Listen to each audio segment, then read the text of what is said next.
बंटी अपने पापा के साथ ट्रेन में ट्रैवल कर रहा था। ट्रेन 120 किलोमीटर पर आवर की स्पीड से भाग रही थी। बंटी एक सिक्का उछालता है तो सिक्का वापस उसके हाथ में आ जाता है।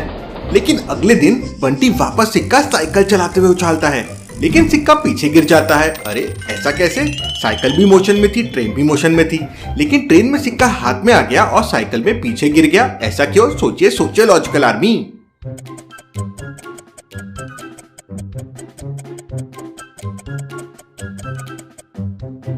लॉजिकल आर्मी, ट्रेन, बंटी और ट्रेन के अंदर की हवा तीनों को सेम मोशन है आगे का।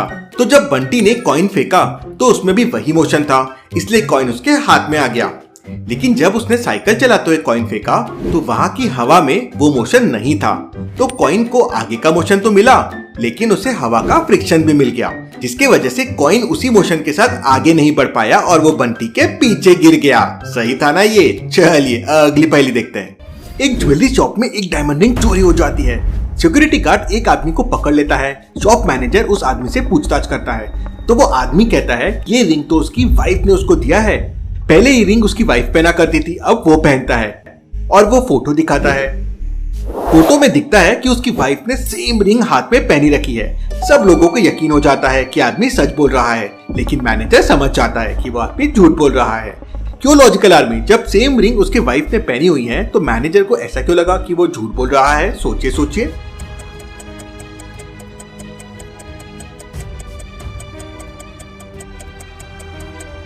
वो आदमी झूठ बोल रहा है क्योंकि उसकी वाइफ की फिंगर बहुत पतली है और वो आदमी की फिंगर बहुत मोटी है।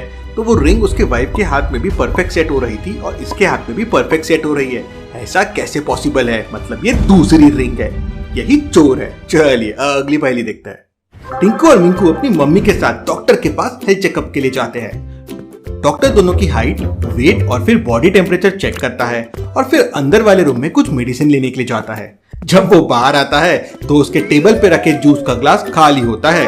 डॉक्टर को समझ नहीं आता जूस किसने पी लिया, टिंकू ने या फिर मिंकू ने। लॉजिकल आर्मी, क्या आप सोच के बता सकते हैं डॉक्टर कैसे पता करेगा कि जूस किसने पिया है? सोचिए सोचिए।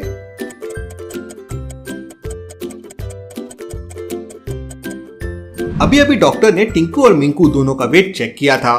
डॉक्टर दोबारा से दोनों का वेट चेक करता है तो टिंकू का वेट 100 ग्राम ज्यादा होता है। मतलब टिंकू ने जूस पिया है। डॉक्टर भी बड़ा समझदार है, उसके लिए एक लाइक तो जरूर बनता है। चलिए अगली पहेली देखते हैं। गोलू और पिंटू एक रेस्टोरेंट में जूस पीने जाते हैं, लेकिन उनके पास केवल एक जूस के पैसे थे। तो दोनों जूस शेयर करने का प्लान करते हैं।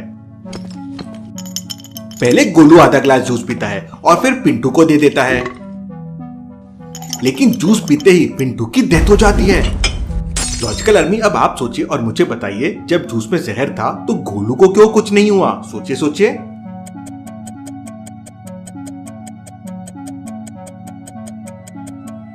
जहर जूस में नहीं बल्कि आइस क्यूब में था।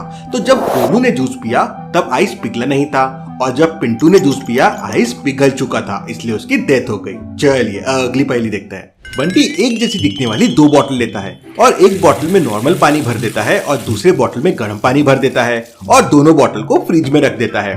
बंटी को लगता है कि नॉर्मल वाटर जल्दी फ्रीज हो जाएगा क्योंकि गर्म पानी पहले ठंडा होगा फिर फ्रीज होगा। लॉजिकल आर्मी, क्या आप भी यही सोच रहे हो? अच्छे से सोचिए।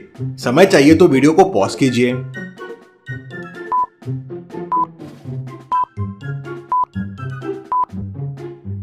गर्म पानी पहले फ्रीज होगा क्योंकि गर्म पानी की डेंसिटी कम होती है। इसे पेम्बा इफेक्ट कहते हैं। चलिए अगली पहेली देखते हैं। बंटी ने ग्लास में पानी भरा और फिर उसके ऊपर एक गड्ढा रख दिया और फिर उसने ग्लास को पलटा लिया।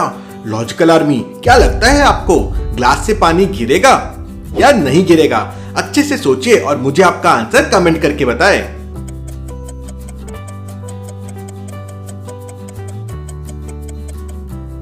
ग्लास से पानी बिल्कुल भी नहीं गिरेगा। इस खड्डे पे 2 टाइप के प्रेशर है। एक प्रेशर अंदर पानी से आ रहा है और दूसरा एटमॉस्फेरिक प्रेशर है जो खड्डे को बाहर से आ रहा है। अब यहाँ पे एटमॉस्फेरिक प्रेशर अंदर के प्रेशर से ज्यादा है, इसलिए पानी नीचे नहीं गिरेगा। ये एक्सपेरिमेंट आप अपने घर पे भी करके देख सकते हैं पेपर के साथ भी, और पानी नीचे नहीं गिरेगा। चलिए अगली पहेली देखते हैं।